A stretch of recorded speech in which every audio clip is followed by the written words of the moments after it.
Today, we will discuss in detail verse 5 of Canto 1, Sutra Patanika Varnanam of the Maharamayana. Welcome to this explainer. Today, we're embarking on a truly profound journey into one of the most magnificent and deeply philosophical texts in human history, the Yoga Vashistha. Think of this as an incredibly precise manual for understanding human consciousness. So, settle in, focus your mind, and let's unlock this classical Vedic masterpiece together. Let's start by looking at the sheer legacy of the classical Yoga Vashistha Maharamayana. Now, the word Maharamayana translates to the Great Ramayana. But unlike the epic story of Lord Rama's battles with demons out there in the external world, this text is all about his internal battle. It's this intricate, beautiful dialogue between the great sage Vasistha and a young, deeply disillusioned Lord Rama. What we are analyzing today is the absolute bedrock of this text. We aren't skipping over the foundation, we're looking closely at how the ancient sages set the rules of engagement for spiritual and psychological liberation.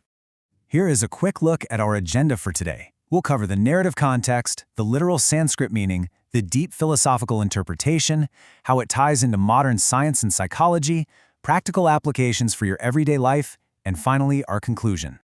Let's jump right into Section 1, the narrative context, and set the stage. To really grasp the gravity of verse 5, you have to imagine a young Prince Rama. He's just returned from a long pilgrimage, and he's fallen into this state of deep vairagya, or dispassion. He has seen disease, he's seen old age, death, and just how fleeting worldly pleasures really are. He refuses to eat, he refuses to govern, and his father, King Dasharatha, is absolutely terrified. Enter sage Vasistha, the royal guru. He doesn't just offer Rama a superficial pep talk. Instead, he prepares to deliver a masterclass on the ultimate nature of reality to cure Rama's existential crisis at its very root. This specific moment in the manuscript anchors the dialogue that follows. It establishes the architectural blueprint of the entire Maharamayana. Moving on to Section 2, the Sanskrit literal meaning. Let's look at the word itself. Sanskrit is often called a perfectly engineered language, where the sound, the vibration, and the literal meaning are all deeply intertwined. So let's honor the original medium of this knowledge. In its simplest, most direct English translation, the essence of this foundational verse declares that the universe, with all its infinite variety and constant movement, is ultimately a projection of consciousness itself. It states that the bondage we feel is born out of an ignorance of our true nature, and that liberation comes purely through self-inquiry and understanding. Essentially, the verse acts as an invocation. It acknowledges that before we even try to fix the outside world, we have to first recognize that the outside world is being rendered by the inner light of the mind. It's a profound statement of absolute subjectivity. Now, let's break down the title of this canto, because the Sanskrit terminology here is incredibly precise.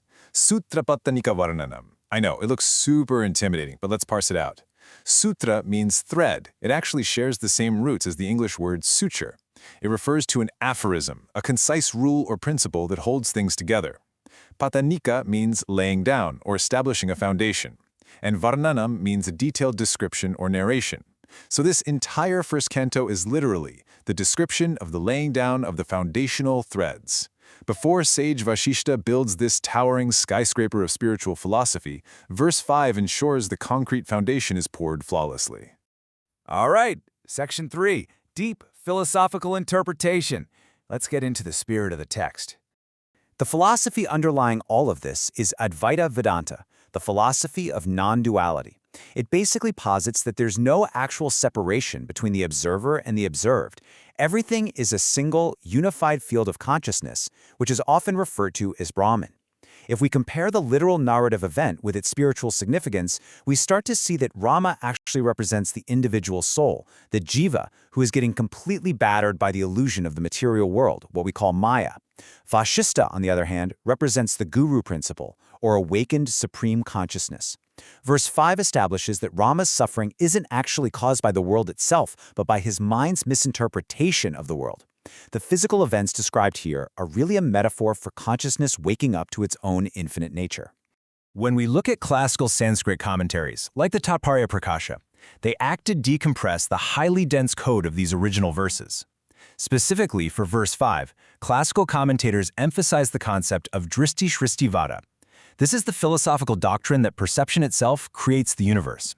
Think about that for a second. You don't see the world as it is, The world is as you see it. The commentary clarifies that this introductory verse isn't just a polite, formal opening, it's a radical declaration that subjective reality is the only reality we truly have direct access to.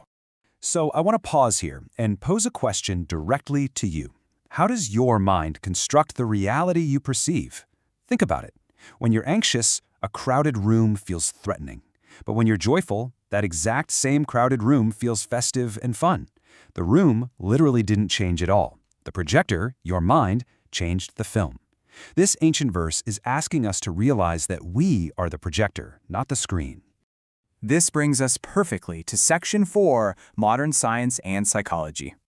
Now, you might be wondering how a 5,000-year-old poem holds up today. Well, astonishingly, it maps directly onto our modern, cutting-edge understanding of cognitive science and quantum physics. Modern psychology is entirely built on the concept of subjective perception, the idea that our past traumas, our biases, and our beliefs filter our reality.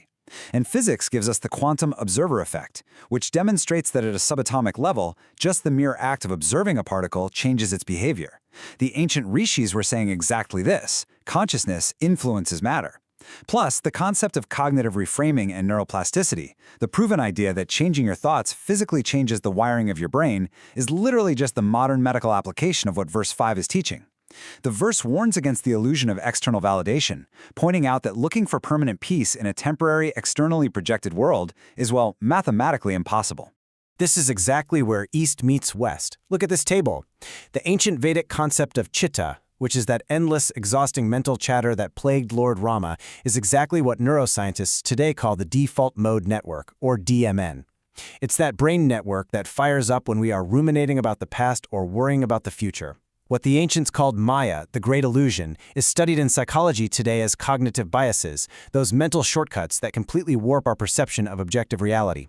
And the cure prescribed by sage Vasistha, vichara, or deep self-inquiry.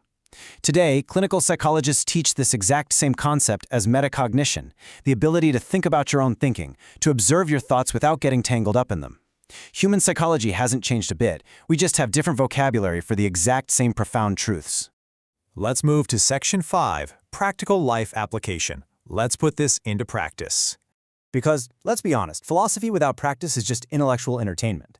So here is a practical guide derived straight from the teachings of this verse for tomorrow morning when you're stressed at work or dealing with a top personal situation.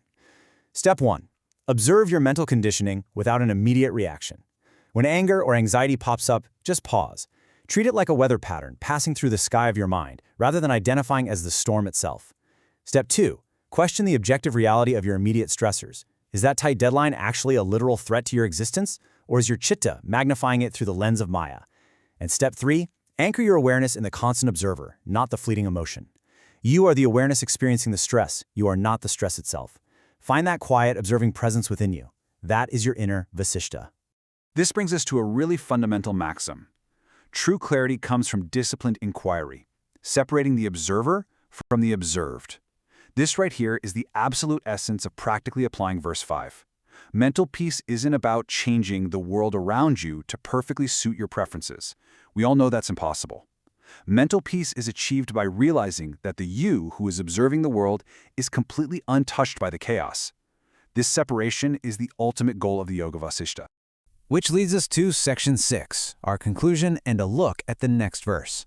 We've unpacked the narrative, explored the deep Sanskrit etymology, connected it all to modern science, and laid out a practical framework. So to synthesize everything we've covered today, the core essence of verse 5 reminds us that the world we navigate is first built entirely within our own subjective consciousness.